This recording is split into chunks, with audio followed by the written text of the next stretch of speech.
France Inter. It's morning edition from NPR News.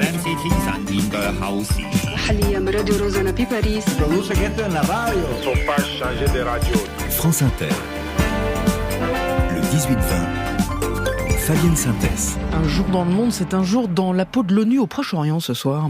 Celui qu'on entend, c'est Benyamin Netanyahou, évidemment. C'était dimanche. Il est temps que vous évacuiez la finule des bastions du Hezbollah et des zones de combat. Votre refus d'évacuer les soldats de la finule en fait des otages du Hezbollah et ça les met en danger, ainsi que la vie de nos soldats. C'est ce que dit donc Netanyahou. C'était dimanche, le 13 octobre. Bonjour Jérôme Pellistrandi. Bonjour. Merci beaucoup d'être avec nous. Général Pellistrandi, vous êtes rédacteur en chef de la revue Défense Nationale. Vous êtes aussi docteur en histoire. Il y a eu 5 soldats de la finule qui ont été blessés ces derniers jours au Liban. L'armée israélienne qui a fait une vraie incursion sur l'une de ces bases de l'ONU. Les tensions, on le sait, sont très hautes au point que Giorgia Meloni, dont le pays contribue très largement, premier pays européen comme la France à la finule, dont le pays contribue aux effectifs, qui sera au Liban vendredi. Avant de parler, monsieur Pellistrandi, de ces relations qui sont orageuses entre l'ONU et Israël depuis longtemps, une question qui est une forme de mise à plat. Est-ce qu'on peut considérer aujourd'hui qu'Israël essaie réellement de chasser l'ONU du Sud-Liban ? Est-ce que vous voyez une forme de harcèlement ? Est-ce que c'est réel ou est-ce que pour l'instant il y a ces démos ? Alors je dirais oui et non. En fait, oui, il y a un harcèlement très clair, des formes de provocation. D'ailleurs, il faut souligner que les soldats qui ont été blessés appartiennent à des contingents de pays qui sont peu impliqués politiquement dans la région.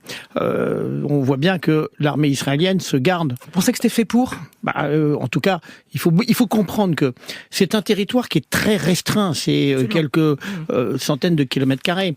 Que les postes de la finule... Et c'est 10 000 hommes, donc quelques centaines de mètres carrés, ça fait beaucoup d'hommes. Les postes de la finule, ils sont peints en blanc, ils sont extrêmement visibles en quelque sorte. Les véhicules blindés de la finule sont peints en blanc, avec en grosses lettres noires marqué UN. Donc de toute façon, la finule, elle est visible sur le territoire. Et donc, lorsque les Israéliens disent que c'est en reculant qu'ils ont heurté le portail, non, c'est en fait une forme de harcèlement pour faire pression sur cette finule. La problématique, c'est que la finule, en tant que telle, elle dépend des Nations Unies. Et donc, c'est pas la finule qui doit décider, c'est bien les Nations Unies. Est-ce qu'on peut rappeler jusqu'à quel point elle est au fond prise entre deux feux, cette finule, en fait, en ce moment au Sud-Liban ? Oui, totalement, parce que la finule, son implantation date de mars 1978, suite à tout ce qui s'était passé. Et à l'époque, c'était en fait contre les Palestiniens. Et donc, sa mission a évolué. Et depuis 2006, il y a cette fameuse résolution 1701 qui prévoyait en quelque sorte la démilitarisation du Sud-Liban jusqu'au fleuve Litani. Pas en quelque sorte même. Ce qui était inscrit, c'était la démilitarisation du Hezbollah au-dessous du Litani. Exactement. Et en fait, cela n'a jamais eu lieu. Et donc, on a une forme d'imbrication du Hezbollah sur ce territoire. Et donc, forcément, au contact ou à côté de la finule. Et c'est bien ça la problématique, c'est que la finule est juge et partie dans cette guerre. Vous avez l'impression qu'elle est vraiment juge et partie, parce que ce que dit Israël, en gros, c'est que vous regardez le Hezbollah, vous le voyez, mais vous ne faites rien. La première question, c'est, d'abord, c'est pas leur mandat de faire quelque chose. Quand la finule voit, et Dieu sait qu'elle voit le Hezbollah, son job, c'est d'en référer à qui ? En fait, elle en réfère au secrétariat général des Nations Unies. Et à l'armée libanaise quand même, peut-être, non, ou pas ? Oui, on informe. Je vais prendre une comparaison sportive. Allez-y. Excusez-moi, en fait, c'est comme si on avait un arbitre qui a ni sifflé, ni carton rouge, qui n'a pas le droit d'expulser et qui au mieux peut-être sortir un carton jaune. Et donc la finule, elle est dans cette situation-là, c'est-à-dire qu'elle est dans une situation impossible parce que elle voit, mais elle ne peut pas agir. Et de l'autre côté, il y a une instrumentalisation de cette finule. Instrumentalisation par le Hezbollah, qui est totalement imbriqué, et puis parce que, on a de l'autre côté l'armée israélienne qui est décidée à vaincre le Hezbollah, en tout cas dans cette partie du Liban. Mais est-ce qu'on dit aujourd'hui que c'est un symbole de l'échec de l'ONU, ou est-ce qu'on dit au contraire que c'est le dernier rempart avant que le Sud-Liban ressemble à Gaza ? Verre à moitié plein ou verre à moitié vide. En fait, oui, il y a une forme d'impuissance de la finule, et cela depuis des années, et en même temps, si la finule venait à être évacuée, ce qui techniquement, militairement, était impossible. Pour cela, il faudrait un cessez-le-feu. Donc ça serait un peu paradoxal. Mais elle a, en quelque sorte, peut-être atténué, mais elle n'est pas capable d'agir. Est-ce que ça veut dire que, on va revenir sur ce que vous dites effectivement sur ses capacités, mais est-ce que ça veut dire que son mandat ne répond pas aux urgences? Est-ce qu'on peut changer le mandat au milieu du gué, si je puis dire? Et pour ça, il faudra en fait une volonté politique. Mais en fait, le véritable enjeu, c'est bien l'application totale de la résolution 1701. C'est bien ça la problématique. C'est-à-dire que, et d'ailleurs, c'est ce que demande Israël, mais c'est aussi ce qui transparaît dans les déclarations du président de la République et de ses homologues européens. Mais l'application, M. Pelestrandri, ça voudrait dire quoi? Ça voudrait dire accompagner le Hezbollah au-dessus du fleuve Litani? Ça voudrait dire ça, si on prend les choses au mot? Par exemple, ça pourrait être ça, c'est-à-dire et remplacer entre guillemets le Hezbollah par les forces armées libanaises, donc les forces qui dépendent de l'État libanais. Mais pour cela, encore faut-il que l'État libanais fonctionne, il faut qu'il y ait un président qui soit élu, et on est dans une impasse politique depuis plus de 2 ans. Et puis bien sûr, la problématique, c'est que il faudrait que le Hezbollah recule avec la question, bien sûr, du désarmement du Hezbollah en tant que milice armée, ce qui était prévu dans la résolution 1701. Du coup, pardon, je repose ma question, mais est-ce que vous avez le sentiment que la finule est le bouclier qui empêche Israël aujourd'hui d'avancer plus fort au sud Liban ou pas? En tout cas, elle empêche le fait que l'armée israélienne balaye tout sur son passage. Ça veut dire qu'il y a un effet dissuasif, malgré les mots de Netanyahou? C'était ça le sens de ma question. Oui, il y a un effet dissuasif, c'est-à-dire que ça oblige en quelque sorte l'armée... Alors, tactiquement, sur le terrain, l'armée israélienne a manœuvré en faisant en quelque sorte, entre guillemets, attention. Bon, mais il est clair que la présence de la finule reste indispensable. C'est ce qui a encore été évoqué aujourd'hui même par le ministre des Armées, Sébastien Lecornu, par une visioconférence avec ses homologues européens, parce que si la finule était amenée à quitter, ce serait un échec complet de la communauté internationale. Alors, comme vous dites, si certains pays, il y a 50 contributeurs dans la finule sur ces 10 000 hommes, et la raison pour laquelle Giorgia Meloni y va, je le disais tout à l'heure, c'est parce qu'elle a le plus gros contingent européen. Il y a 1068 hommes qui sont des Italiens, juste pour mémoire, des Espagnols, il y en a 676. Nous sommes juste derrière, nous, la France, avec un effectif au-dessus de 600. Les premiers, ce sont les Indonésiens, comme souvent. Qu'est-ce qui se passe si l'un de ces pays décide de quitter la finule?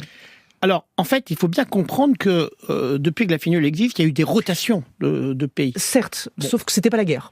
Désormais que c'est la guerre, ça a un autre sens si on décide d'enlever son soldat. Ça existe? Est-ce que ça diminue son poids, si tant est qu'elle est un poids? Là encore, je dirais que oui et non, parce que en fait, d'abord, il pourrait être remplacé par d'autres nations contributrices. Bon, et puis il pourrait y avoir une réorganisation interne, c'est-à-dire que je vois mal, par exemple, justement, la France et l'Italie plier bagages. Pas la France et l'Italie, mais vous savez ce que c'est, les pays du Sud qui en ce moment demandent une certaine part aussi dans le gâteau de l'ONU, qui ont des visions et des réflexions sur la marche du monde, notamment au Proche-Orient, qui sont pas les nôtres non plus. Ça voudrait dire des choses politiquement, si c'était... Oui, complètement. Et en fait, je pense que on est dans une phase où, en quelque sorte, la finule, elle fait le dos rond, c'est-à-dire que techniquement, sur le terrain, eh bien, elle se contente à peine d'observer, très peu de patrouilles, parce que d'une part, il y a soit les combats, soit parce que l'armée israélienne fait pression en quelque sorte, et donc il y a vraiment une obligation de débloquer politiquement, c'est donc le sens de cette visioconférence cet après-midi des contributeurs européens.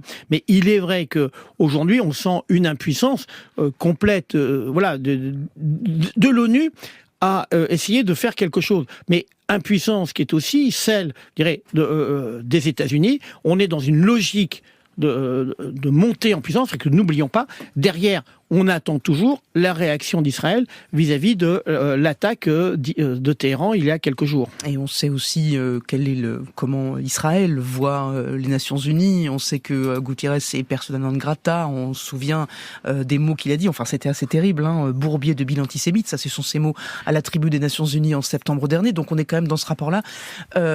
Qu'est-ce qui se passe si Israël avance plus loin, s'il y a un vrai incident?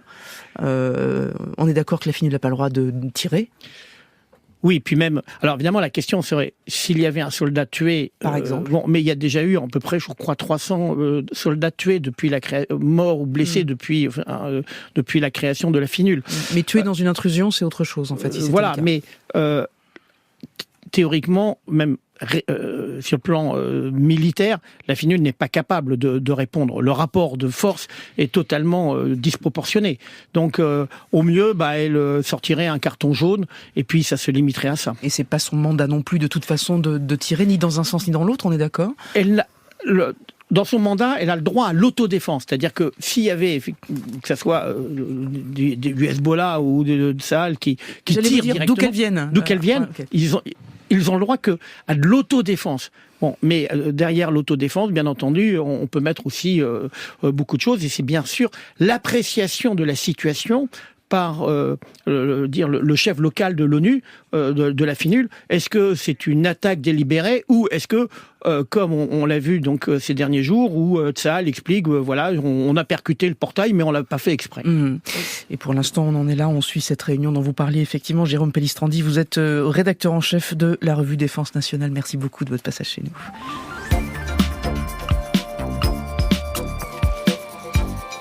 La suite ce soir, ça se passe en Espagne où l'économie va étonnamment bien si l'on compare avec nous. On essaiera de comprendre pourquoi. La bande qui nous amène jusqu'à 19h est composée ce soir de Céline Aslo sous les radars. On va parler du Japon où un nombre record de femmes sont candidates aux législatives. Mais beaucoup d'entre elles n'ont aucune chance d'être élues. Le Monde à 18h50, c'est vous Franck Madvon. Bonsoir Franck. Salut Fabienne, bonsoir à tous. Le président Zelensky présente son plan de victoire pour l'Ukraine, on l'a entendu dans le journal de 18h, au moment où l'aide à Kiev ne coule plus de source. Et le cinéma en VO, Corinne Pellissier. Salut Corinne.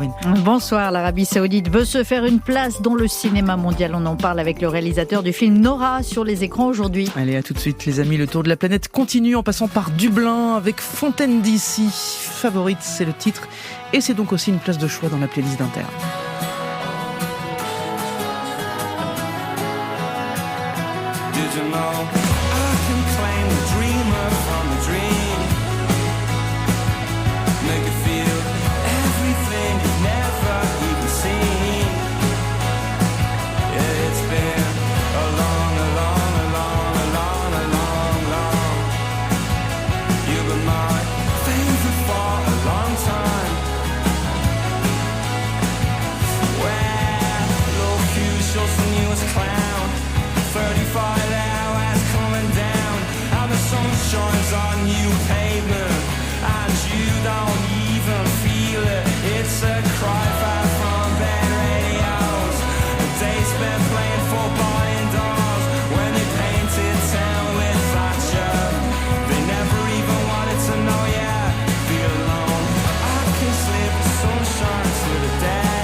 Le reportage d'un jour dans le monde est en Espagne. Ce soir où les chiffres de l'économie sont étonnants, en miroir inversé, même si on les compare aux nôtres, et même à ceux de la zone euro. La croissance frôle les 3%, donc x3 par rapport aux voisins européens.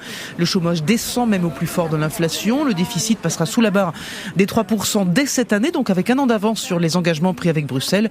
La France, rappelons-le, dépasse les 6%. C'est cette même Espagne qui, au plus fort de la crise financière, dans les années 2010, a frôlé le même plan de sauvetage que le Portugal ou la Grèce. Alors, pourquoi cette santé économique insolente? Est-ce qu'elle est en trompe-l'œil? Le reste, c'est Mathieu de Taillac qui raconte. Calle Poeta Joan Maragall, on est au nord de Madrid, à 15 minutes à pied du stade Santiago Bernabéu. Au numéro 43 se dresse le Meliá Castilla, l'un des porte-étendards de Meliá, le plus grand groupe hôtelier d'Espagne. On passe la porte tournante du 4 étoiles aux 15 étages et 1000 chambres. Check-in, check-out, les employés s'occupent des clients et de leurs valises. Francisca Mérida nous conduit dans un salon tranquille. Elle est directrice des ventes de la compagnie et a des motifs pour sourire. Cet été, la partie du tourisme de vacances a enregistré une croissance de chiffre d'affaires de plus de 10%. Et le taux de remplissage moyen a dépassé les 80%. L'évolution la plus positive est aux Canaries, avec une croissance de 18% en comparaison avec l'an dernier. C'est lié à notre croissance sur le segment du luxe. Le tourisme ne cesse de battre ses records, parfois jusqu'au trop-plein. Aux Canaries, en Andalousie ou à Barcelone, les riverains manifestent contre le surtourisme. Le secteur croit avoir trouvé la parade en étalant les arrivées sur l'année, c'est la désaisonnalisation, ou en augmentant, plutôt que le nombre de clients, la facture moyenne de chaque voyageur. À Madrid, ou dans toutes les villes où nous sommes présents, nous observons que l'été est passé de basse saison à moyenne ou haute saison selon les destinations. Madrid a retrouvé les chiffres de voyageurs de 2019 d'avant la pandémie. On peut se dire, ça va mal, retour à la case départ, mais ce n'est pas la case départ, parce que les revenus moyens par voyageur ont augmenté de manière exponentielle. Et c'est exactement ce que l'on recherche. Les vacanciers qui rôtissent sur les plages, les touristes qui visitent les grandes villes, on s'y attendait un peu en Espagne, mais d'autres secteurs affichent des croissances à 2 chiffres. Les exportations de services non touristiques, par exemple, ça va des call centers jusqu'à des activités à forte valeur ajoutée. Altafonte, par exemple, née en 2011, une entreprise qui gère pour les artistes musicaux leur marketing, leur distribution et leurs revenus des disques physiques au concert, de Spotify à YouTube. La maison s'attend à réaliser 50 millions d'euros de chiffre d'affaires en 2024, dont 80% hors d'Espagne. Rendez-vous avec le patron, Nando Loafes, dans les locaux madrilènes, et petite explication du pourquoi et du comment de l'internationalisation. En 2007, en 2008, en 2010, surtout les années où l'économie espagnole était au plus mal, ça a été très dur. Les entreprises, petites ou grandes, ont réfléchi. Le marché national est à terre. Nous devons nous internationaliser. Nous, on est nés dans ce contexte. On est un exemple de ça. On a vu clairement que notre marché n'était pas limité par un territoire, mais par des similitudes culturelles. Alors dès le départ, c'était très clair que l'on devait ouvrir des bureaux dans toute l'Amérique latine. Et puis les entreprises ne font pas tout. Un autre facteur participe au dynamisme espagnol. Manuel Hidalgo, professeur d'économie à l'université Pablo de Olavide de Séville. En Espagne, on bat des records de population active et en bonne partie, cela s'explique par une immigration largement supérieure à la moyenne européenne, surtout d'origine latino-américaine. Il y a de plus en plus de gens qui travaillent, de gens qui gagnent un salaire et donc une augmentation de l'activité économique en général. Sauf que c'est une croissance que l'on peut appeler extensive. Les ménages espagnols n'observent pas de manière claire et nette une amélioration de leur situation économique particulière, de leurs revenus par habitant. Le professeur Hidalgo signale d'autres faiblesses. Le déficit, c'est vrai, sera contenu à 3%, ou on sera tout proche en 2024, mais l'Espagne arrive uniquement avec cette forte croissance. La natalité faiblarde risque d'accroître les difficultés pour payer les retraites, sans oublier la mollesse des investissements et la productivité, encore à la traîne. Un bon point, oui, l'élève Espagne ne boude pas son plaisir, mais elle doit encore poursuivre ses efforts. Mathieu de Taillac pour le reportage. Merci beaucoup. L'actualité internationale passée sous les radars, c'est Céline Aslo.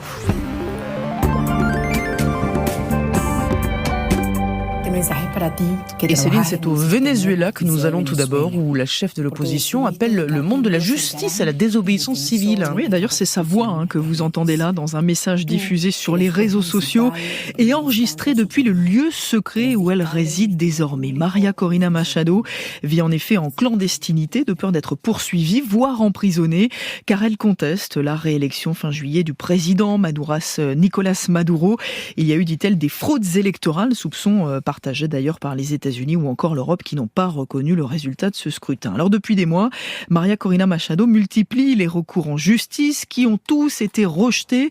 Elle accuse le ministère de la Justice d'être à la solde du pouvoir et la voilà donc qui lance un appel aux fonctionnaires judiciaires. Il est temps pour vous de devenir le visage du courage et de la dignité, dit-elle, de ne plus obéir aux ordres qui violent la Constitution.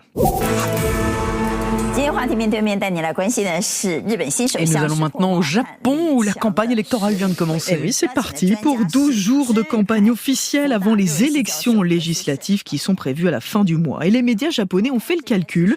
Parmi les 1344 candidats, eh bien, on compte 314 femmes, ce qui paraît peu, c'est 23% du total.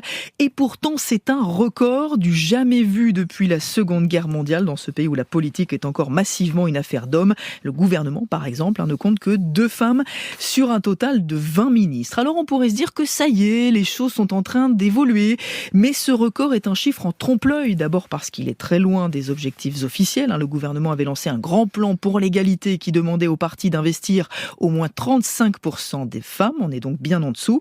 Et puis surtout parce que ces candidates ont peu de chances d'être élues, car la plupart d'entre elles sont investies par des petits partis, des partis d'opposition, alors que les 2 grands partis qui forment la coalition au pouvoir font figure de mauvais élèves. À peine 16% de candidates, par exemple, dans le parti du Premier ministre Shigeru Ishiba.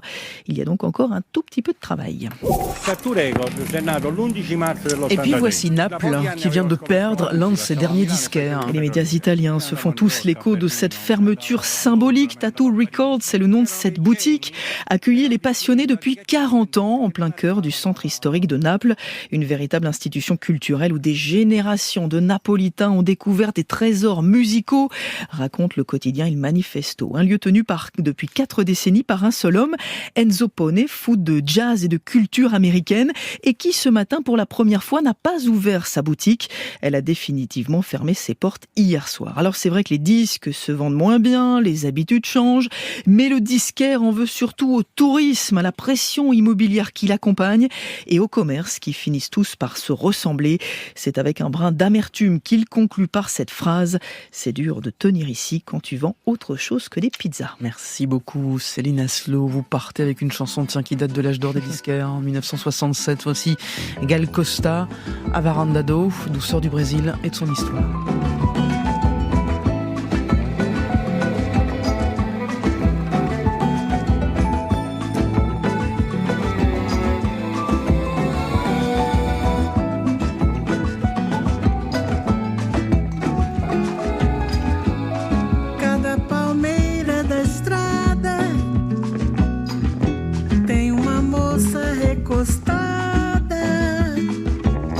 Uma é minha namorada.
quase nada vai fazer o sol levantar,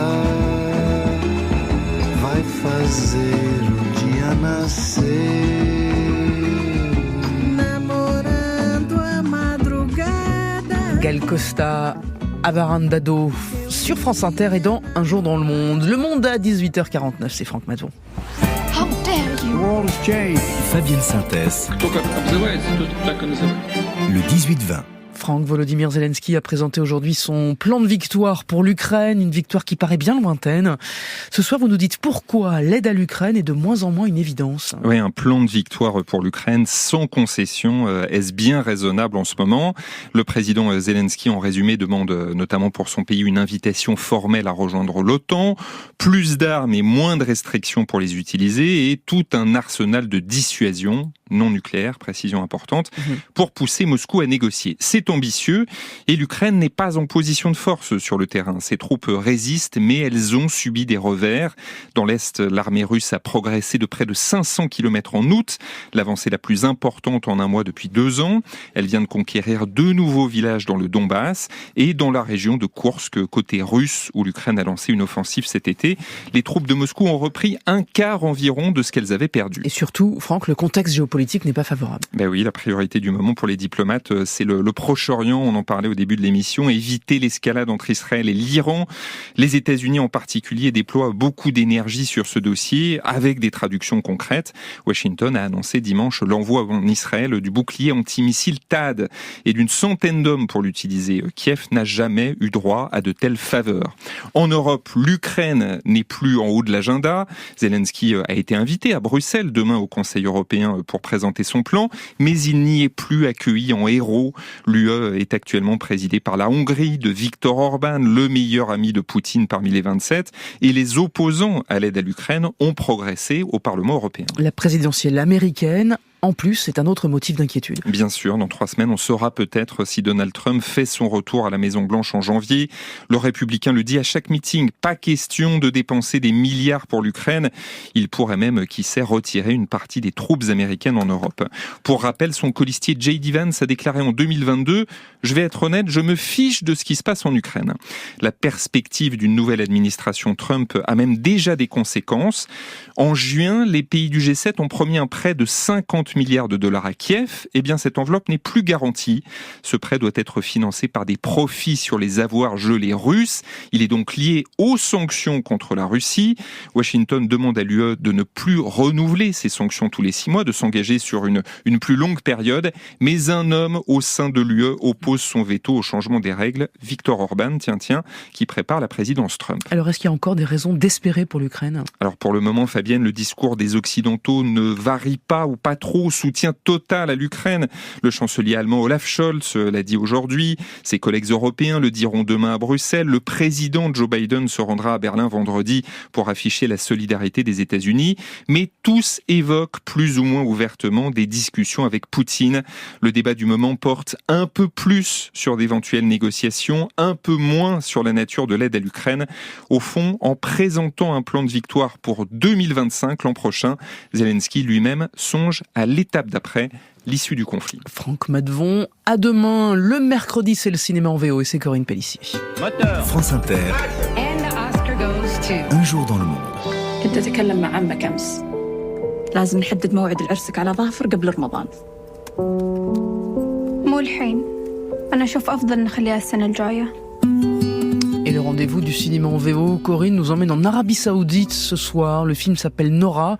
Le réalisateur Tawfik Al-Zaidi, oui, prononcé comme il faut. Voilà, récompensé en mai dernier d'une mention spéciale du jury au Festival de Cannes, catégorie Un certain regard. Il nous plonge dans l'ambiance des années 90 dans son pays. À travers ce film et à travers l'histoire dans un village d'une jeune femme baptisée Nora, Tawfik Al-Zaidi nous invite à découvrir le pays de son adolescence et ces années où tout était interdit.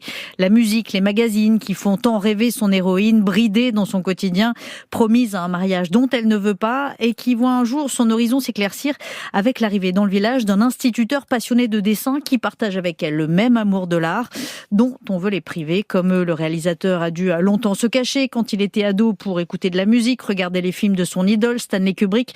Mais les temps changent, en tout cas sur le papier, et il s'en dit persuadé. S'il a pu filmer une jeune femme sans son voile, critiquer le poids des traditions sans que son film soit interdit, c'est forcément qu'il y a de l'espoir pour davantage de liberté. نورا نورا نعم ممكن انه تصور هذا الشيء هذا موجود اصلا حتى في صناعه. Et en fait dans les séries télé, les femmes on les voit, on voit leur visage, elles ne sont pas voilées. Ça c'est des choses qui sont possibles. D'ailleurs dans le film on voit Noura, on voit sa tante, sa cousine sans le voile. يعني بالعكس يعني أنا واحد من الأشياء اللي أعتبره. Il était complètement libre. Il pense que le fait d'avoir réussi ce film, c'est parce qu'il avait justement cette liberté. نعم إذا أنت تستطيع أن تحكي يعني باحترام. On peut parler de tout en respectant les autres, en ne blessant personne. Ça, c'est possible. Mon éducation, j'ai une mère bédouine du désert, donc elle m'a appris ce respect qu'on intériorise, qu'on connaît. On connaît les lignes rouges instinctivement. On sait très bien de quoi on peut parler et de quoi on ne peut pas parler. Donc on parle librement, mais dans le respect. Chapitre de ce sujet de la liberté, hasard du calendrier. On apprend aujourd'hui qu'un dessinateur de presse saoudien vient d'être condamné à 23 ans de prison pour des caricatures jugées inopportunes. C'est un film aussi, Corinne, qui montre en attendant la vitalité du cinéma saoudien qui est parti de rien et qui veut compter maintenant dans l'industrie. Voilà, ce formidable outil de soft power qui revient de loin.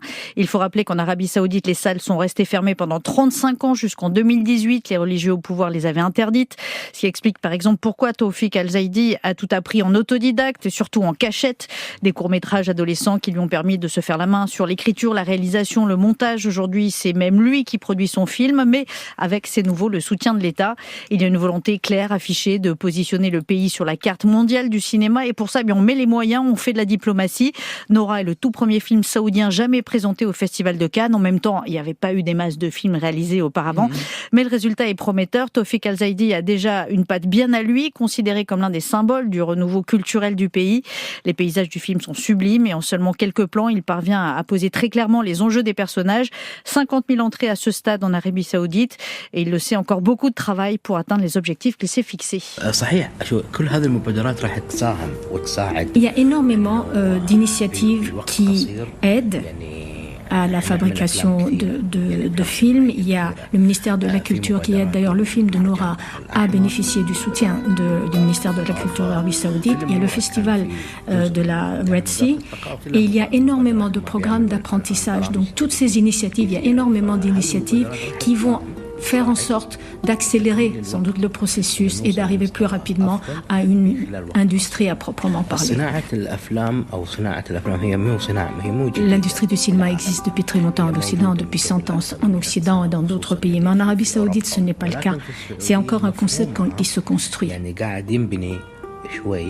Il existe des films, bien sûr, en Arabie Saoudite, mais c'est plus des films de niveau télévision. Et c'est pour ça qu'ils n'arrivent pas en Occident, en Europe, en tout cas. Haïfa Al-Mansour a été la première, bien sûr, à faire un film. Et c'était cette période en particulier. Aujourd'hui, il faut raconter des histoires saoudiennes, mais en faisant des films de grande qualité. Quand on regarde les films de la région, que ce soit les films iraniens, les films turcs, on reconnaît, on sait très bien d'où vient ce film. Et lui voulait s'élever. Voilà, ça s'appelle Noura. Corinne Pellissier, merci beaucoup. Ça a été tourné dans les magnifiques paysages, dites-nous, de la vallée de l'Aloula. Voilà, signé Taoufik Al-Zaidi, c'est à découvrir ce mercredi au cinéma, vous reviendrez la semaine prochaine. Le 18-20, la suite, c'est le journal de 19h avec Hélène Philly. Juste après, il y a le téléphone sonne. Bonsoir Philippe Lefébure. Bonsoir à tous. Ce soir, alors que sort après-demain une série télé sur le Loft, première télé-réalité en France, on pose une question, 20 ans après, qu'est-ce que la télé-réalité a fait de nous et qu'est-ce qu'elle dit de nous ? N'était-ce pas, à l'époque, l'irruption sur nos écrans de gens qu'on ne voulait pas voir ? Stéphane trouve hallucinant que nous fassions la promotion de ce programme totalement sans intérêt. Ce programme flatte le voyeurisme qui s'est développé dans tous les programmes de télé-réalité sur Internet. En parler, c'est encourager ces programmes débiles. Bonne émission, conclut Merci Stéphane. beaucoup. Tout de même, peuvent sur WhatsApp 2001 et le Loft, c'est la bascule de notre société, déliquescence culturelle et fin de la cohésion sociétale. Eh bien. Eh ben dites-moi, 01 45 24 7000, même chemin par WhatsApp, à tout de suite.